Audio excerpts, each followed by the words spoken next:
Good morning everyone, my name is Michelle, I hope you're doing well. Welcome to another video. It is Sunday morning the 27th of July and we're going back to the Moscow Police Department documents today to talk about the Bryan Kohberger investigation.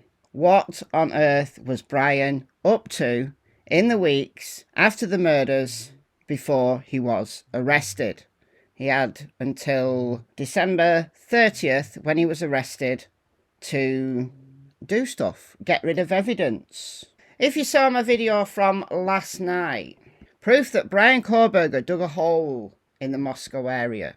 And this is from an FBI geologist, so they study like rocks and soil and stuff like that. This was an analysis of the soil found on the shovel that was found in Bryan Kohberger's Elantra. So people who said, well, he was shoveling snow and the soil in snow, well, okay, but he was living on campus in an apartment. Could he have shoveled snow from outside of his apartment? Maybe, possibly. It's not like he's got a clear driveway or anything like that.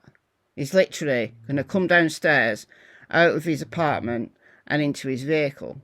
I think it's more likely that he buried evidence. So this soil was found in the Moscow area. The soil on the shovel is consistent with soil found in the Moscow area based off of S's analysis.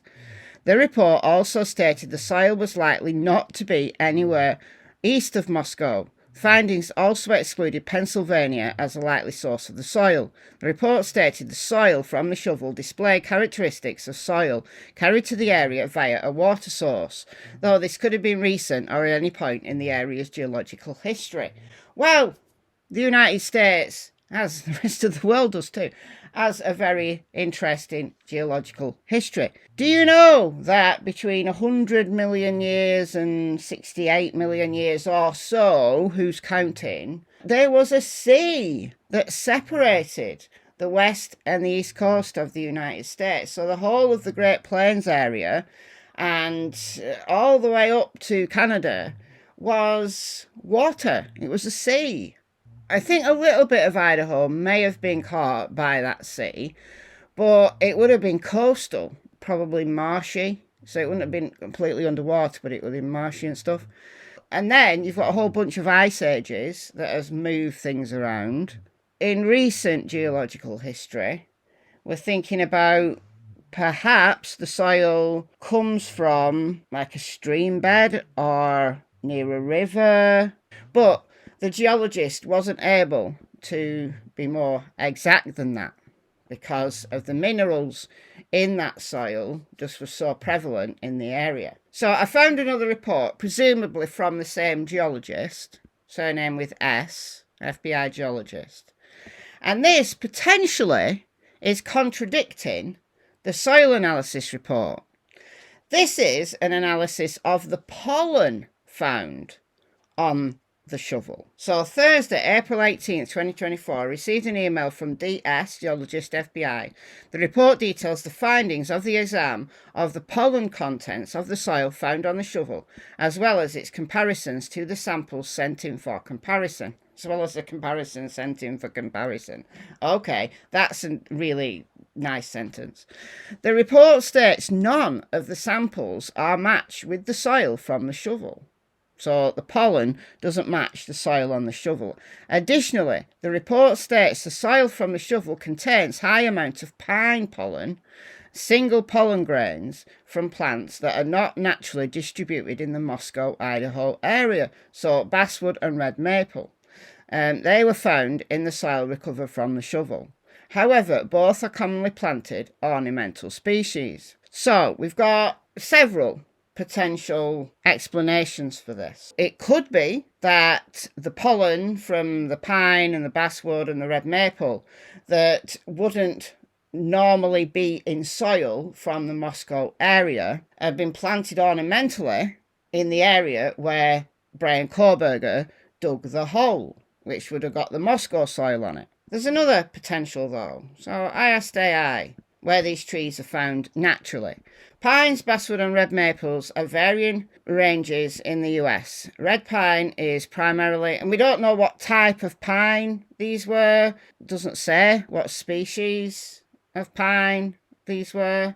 Red pines found in the Great Lakes region extending into Canada. Basswood, also known as American basswood, is native to the eastern and central US. Red maple is also native to eastern US, as the widest range of the three, extending from Maine to Minnesota, south to Texas, and east to Florida.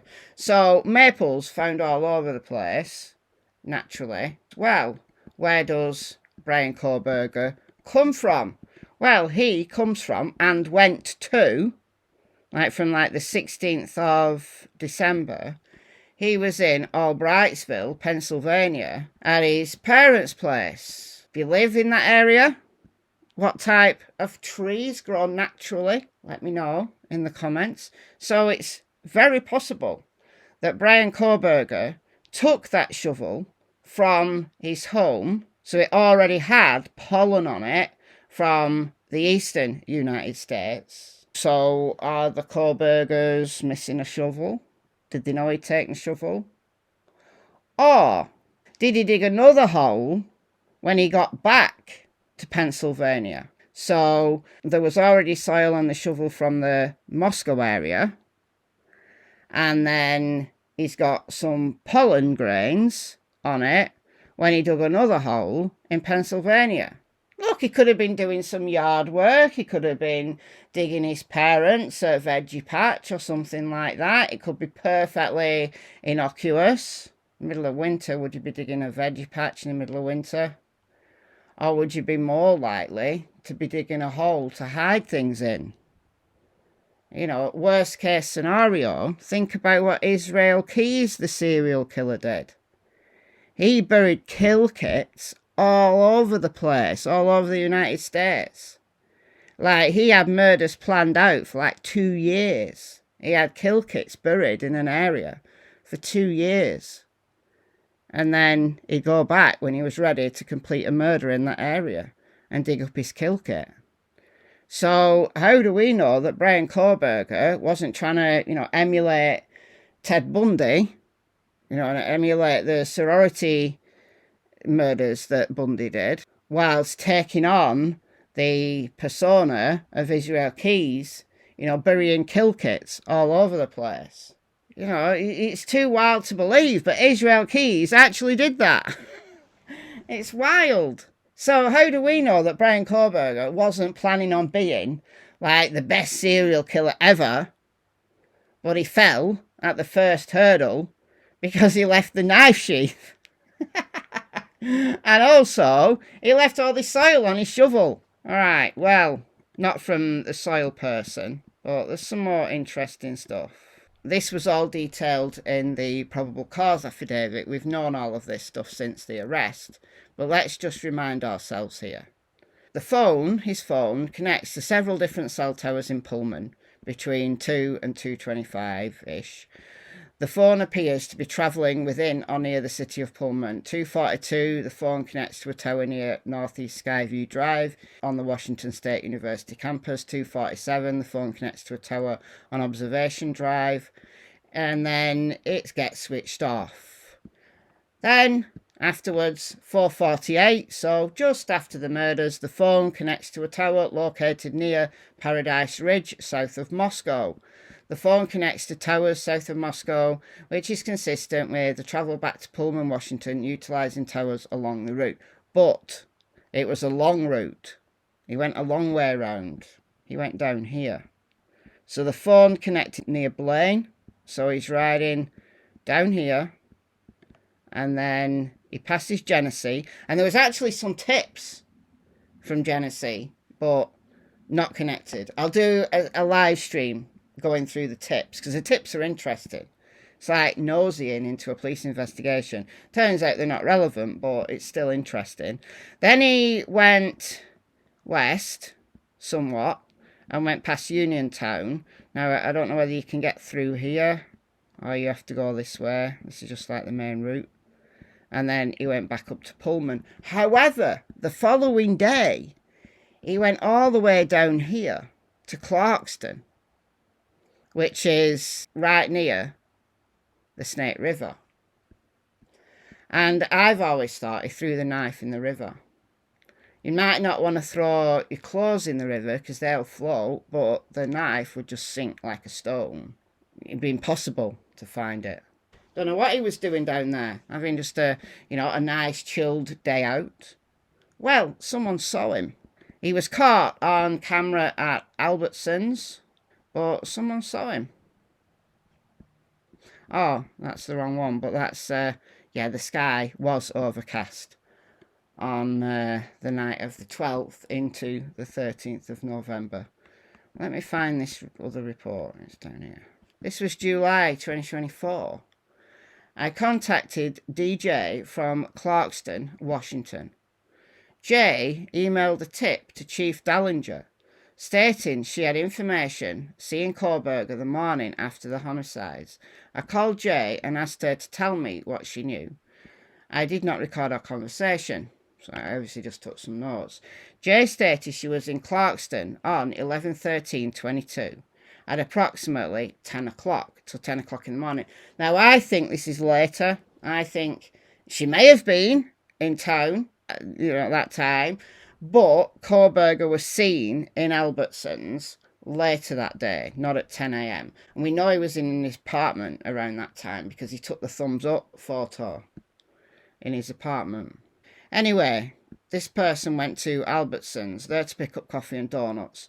Jay said she had seen University of Idaho alert on Facebook as she was standing in line and called her boyfriend to tell him about it. Well, that alert only came out at 1 p.m. So if she was in Albertsons and she got the U of I alert, that had to be in the afternoon, which would be around the time that Kohberger was actually there on camera. As she was standing in line, I called her boyfriend to tell him about it. Why was it only in July 30th, 2024 when this was followed up? So bizarre.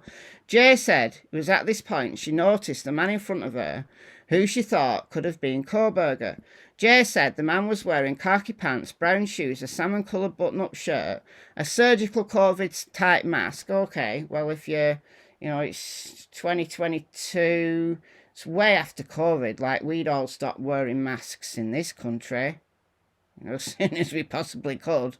As soon as you didn't have to wear a mask to go in a shop, no one wore masks. So, I don't know, germaphobe. Anyway, this is weird. Purple surgical gloves. That had to be Kohberger. If there's someone standing in line in Albertsons and they're wearing purple surgical gloves, so he doesn't want to get his fingerprints or his DNA anywhere, well, you've already cocked up leaving your DNA on the knife sheath in Maddie's bedroom. So... and you're caught on camera. So he's doing all these things to stop his DNA and his fingerprints being anywhere around. Yet, he's being caught on camera left, right and centre. What a clown. Jay said she didn't think anything of it at the time, but thought she should let law enforcement know after seeing the photos of Kohberger. Jay did not have further information. All right. Okay.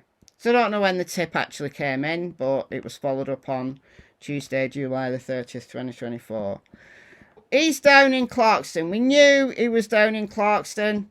So I think he disposed of the clothes that he wore, anything that he used to cover his car, like shower curtains or something like that, because he was buying a bunch of shower curtains, and the murder weapon, or weapons.